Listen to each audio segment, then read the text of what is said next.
بس اگر سم اپ کریں جی ہم آج کی ساری گفتگو کو، تو ہم نے یہ دیکھا کہ جو تصوف ہے وہی احسان ہے، یہ سپیریئر درجہ ہے ایمان کا، اور یہ جڑا ہوا ہے اللہ تعالیٰ کی محبت سے۔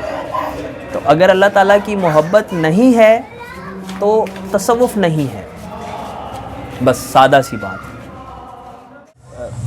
صوفی کیا ہوتا ہے، اس کا بیک گراؤنڈ کیا ہوتا ہے، کون سی چیزیں ہیں جن کے ملاپ سے صوفی بنتا ہے، وہ ہے کیا؟ نبی مکرم صلی اللہ علیہ وآلہ وسلم کے پاس سیدنا جبرائیل علیہ السلام ایک صحابی دہیہ قلبی کی صورت میں تشریف لاتے ہیں۔ تو روایت کرنے والا روایت کرتا ہے کہ ایک شخص آیا جس کو ہم نہ جانتے تھے، ہمارے لیے اجنبی تھا، بہت دور سے شاید آیا تھا، لیکن اس پہ سفر کے آثار نہیں تھے۔ پرانے دور میں تو زمانوں میں جب سفر کرتے تھے گھوڑوں پہ تو گرد غبار، جیسے ابھی ہم آئے ہیں بائک پہ تو حالت بری ہو جاتی ہے، اس کے جسم پہ کوئی ایسے آثار نہیں تھے۔ نبی مکرم صلی اللہ علیہ وسلم سے آ کے پوچھنے لگا کہ مل اسلام، اسلام کیا ہے؟ آپ نے فرمایا کہ اسلام یہ ہے کہ تم کلمہ شریف پڑھو، یہ گواہی دو کہ اللہ ایک ہے اور محمد اس کے رسول ہیں، اور تم جو 5 ارکان اسلام ہیں ہمارے، کلمہ، نماز، روزہ، حج اور زکوٰۃ، تو یہ تم کرو۔ پھر انہوں نے دوسرا سوال کیا، انہوں نے کہا جی کہ ومل ایمان، ایمان کیا ہے؟ تو رسول اللہ صلی اللہ علیہ وآلہ وسلم نے فرمایا، صحابی یہاں ایک نوٹ دیتے ہیں ساتھ کہ ہم حیران ہوتے تھے بھی یہ خود ہی سوال کرتا ہے اور خود ہی تصدیق کہتا ہے بھی آپ ٹھیک کہہ رہے ہیں جی، آپ ٹھیک کہہ رہے ہیں۔ تو یہ کیسا سوالی ہے جو سوال پوچھنے کے بعد خود ہی بتا رہا ہے جی آپ نے ٹھیک کہا۔ دوسرا سوال تھا ایمان کیا ہے؟ تو ایمان کے ارکان جو ہیں 5 وہ کیا ہیں جی؟ آمنت باللہ و ملائکتہ و کتبہ و رسلہ والقدر خیرہ و شرہ من اللہ تعالی والبعث بعد الموت۔ تو ہم سارے ایمان مفصل اور مجمل یاد کرتے ہیں، وہ وہی ہے، اللہ پہ ایمان، اس کے فرشتوں پہ ایمان، اس کی کتابوں پہ ایمان، اس کے رسولوں پہ ایمان۔ اب دیکھ لیں، کتابیں رسولوں سے پہلے ہیں اور کتابوں سے پہلے فرشتے ہیں، اور اس کے بعد اچھی اور بری تقدیر پہ ایمان کہ وہ من جانب اللہ ہے، اور پھر قیامت کے بعد جی اٹھنے پہ ایمان۔ تو یہ ہے ایمان۔ اب آپ مومن تب ہوتے ہیں جب آپ دل سے ان چیزوں کا اقرار کرتے ہیں، اور جب آپ پریکٹیکل کچھ کرتے ہیں تو آپ مسلم ہوتے ہیں۔ پھر اس نے سوال کیا ومل احسان، احسان کیا ہے؟ تو اللہ کے نبی نے فرمایا کہ احسان یہ ہے کہ ان تعبد اللہ کأنک تراہ وإن لم تکن تراہ فإنہ یراک۔ عربی عبارت اس لیے پڑھ رہا ہوں کہ آپ کے ذہنوں میں کہیں نہ کہیں کچھ نہ کچھ چلا جائے، کہ تم اللہ کی عبادت ایسے کرو گویا تم اسے دیکھ رہے ہو، یا اگر یہ کیفیت نہیں ہے تو سیکنڈ اس سے کم درجے کی کیفیت یہ ہے کہ ان لم تکن تراہ، اگر تم اسے نہیں دیکھ رہے تو وہ تمہیں دیکھ رہا ہے۔ تو یہ احسان جو ہے جی، حدیث احسان بھی اسے کہتے ہیں، حدیث جبرائیل بھی کہتے ہیں، اسی کو ہم تصوف کہتے ہیں۔ یہی صوفیزم ہے، یہی تصوف ہے، اور اس کی اصل یہ ہے کہ آپ کی جملہ عبادات یوں ہوں کہ آپ اللہ تعالیٰ کو دیکھ رہے ہیں۔ اب عبادت کا جو فلسفہ ہے وہ بھی سمجھ لیجئے کہ عبادت ہمارے نزدیک، صوفیاء کے نزدیک، صرف نماز، روزہ، حج اور زکوٰۃ نہیں ہوتی، بلکہ ہمارے نزدیک ہر عمل عبادت ہوتا ہے اگر وہ اللہ پاک کی رضا کے لیے ہو۔ آپ کا کھانا، پینا، سونا، جاگنا، اٹھنا تو سبھی کچھ عبادت ہوتا ہے۔ اس کا مطلب یہ ہے کہ سارے کاموں میں آپ کے پیش نظر اللہ تعالیٰ رہیں، یہی احسان ہے۔ اب وہ کیسے ہوتا ہے جی؟ یہ کیفیت ہے جسے ہم कैफियत कल्बी कह सकते हैं या एहसास के यानी महसूस कैफियत कह सकते हैं। एहसास के अंदर चमकती दमकती कोई चीज़ है, वो है एक्सपीरियंस है। उसका बेबी उसके लिए सब कुछ, सारी दुनिया होता है, ठीक है। वो अपनी हर चीज़ को उसी के पॉइंट ऑफ व्यू से सोच रही होती है। तो सूफ़ी की मोहब्बत अल्लाह से है, उसको बस अल्लाह ही अल्लाह देखना चाहिए। वो उसको दिखता है, यही वो वजह है कि उसको दुनिया में किसी और चीज़ की परवाह ही नहीं रहती। अपने बेटे के गले पे छुरी चलाना आसान है जी, मुमकिन ही नहीं है, लेकिन हज़रत इब्राहीम ने किया। अब आप उसे मैडनेस कहेंगे? ऑब्वियसली आग में छलांग इब्राहीम ने लगाई, हाँ, तो वो आप उसे कहेंगे कि ये तो पागलपन है। इसीलिए इकबाल ने कहा था, हीच को में ज़ेर चरखे लाजवर बेजनून ज़ूफ़नु कारे न कर। कोई भी दुनिया की कोई भी कौम इस नीले आसमान के नीचे जुनून के बगैर कुछ नहीं कर सकती। तो जुनून क्या है? इश्क है। इकबाल सूफी थे? बड़ा सूफी था, प्रैक्टिकल सूफी था। अब खुद को वो मौलाना रूम का शागिर्द कहता है बाकायदा। तो रूमी तो सूफी थे।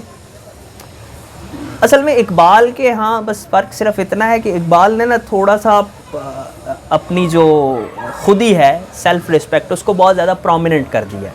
और बज़ाहिर हमें ये लगता है कि सूफिया सेल्फ़ को नेगलेक्ट करते हैं, बस ये फ़र्क है थोड़ा सा। हम इस पे बात करेंगे, ये जो कॉन्सेप्ट ऑफ सेल्फ़ है यानी तसव्वुर अना, ये क्या है, इसकी माहियत पे बात करेंगे फिर कभी।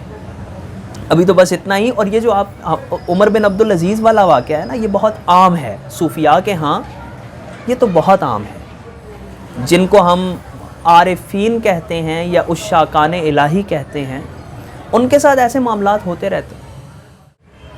यानी वो एक्सप्लेन करते हैं अपनी उन कैफियत को। सूफिया नहीं, शथियात ये होती हैं कि आप उस कैफियत में को आपसे हिज़ियान निकल जाए। हिज़ियान मतलब जो जिस पे शरीयत फतवा लगाए। मंसूर अल-हाज ने जो कहा था वो भी उसके बारे में कहते हैं कि वो तो उसने कहा था कि I am the true of from the god, from the almighty अल्लाह। तो अनल हक का मतलब ये नहीं है कि मैं हक हूँ।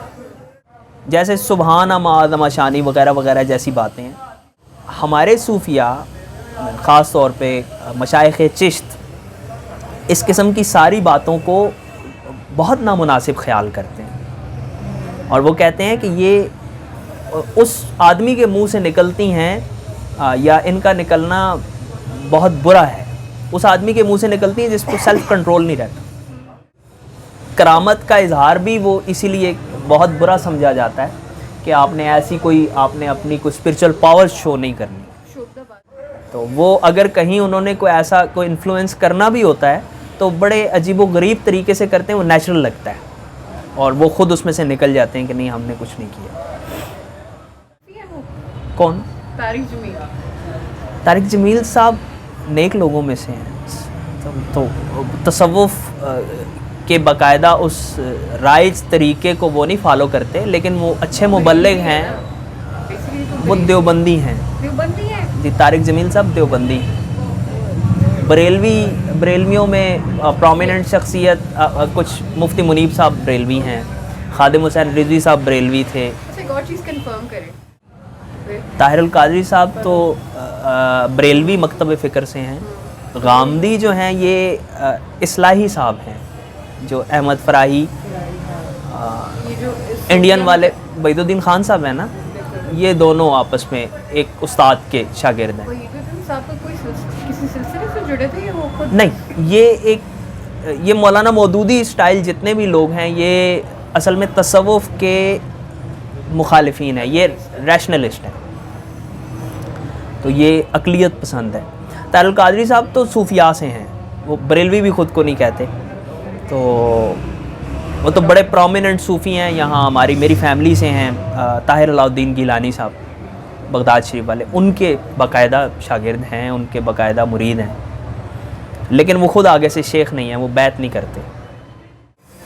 देखें ना, ये स्पिरिट है एक तरह की कि आप वो जो मार्केट में आजकल चल रहा है, अगर आप उसके अगेंस्ट करेंगे तो फिर लोगों को दुरुस्त बात बता सकेंगे ना अगर आप खुद ही उस रॉ में बह गए हैं ऑब्वियसली वो।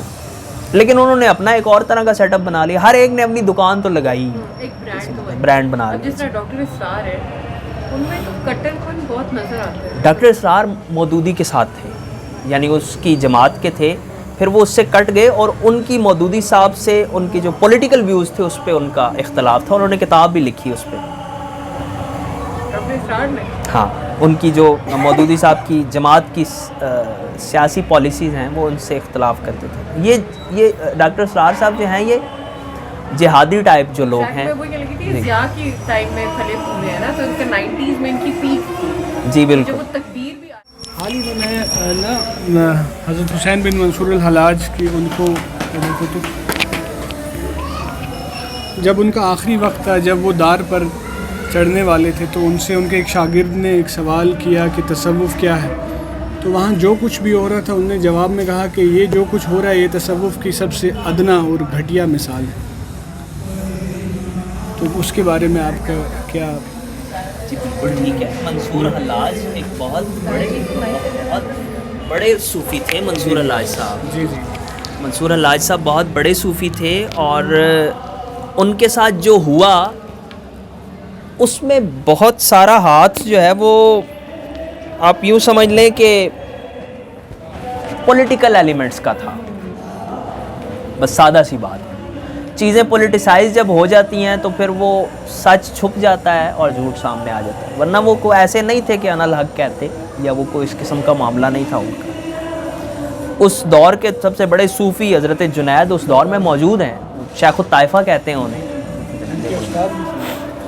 उस्ताद भी थे और वो उन्हें बड़ा एप्रिसिएशन भी बहुत दफ़ा उनकी की। लेकिन जब ये इवेंट हुआ तो फिर ये भी हो गया, हो जाता। अगर आप मंसूर हल्लाज की शायरी पढ़ें ना, उनका दीवान पढ़ें तौसीन, तो आपको अंदाज़ा होगा कि वो किस सतह का आदमी है। यानी सूफ़ी वो है जो एक्सपीरियंस कर रहा होता है, उसका लव एक्सपीरियंस जो है उस अल्टीमेट रियलिटी के साथ, वो उसको।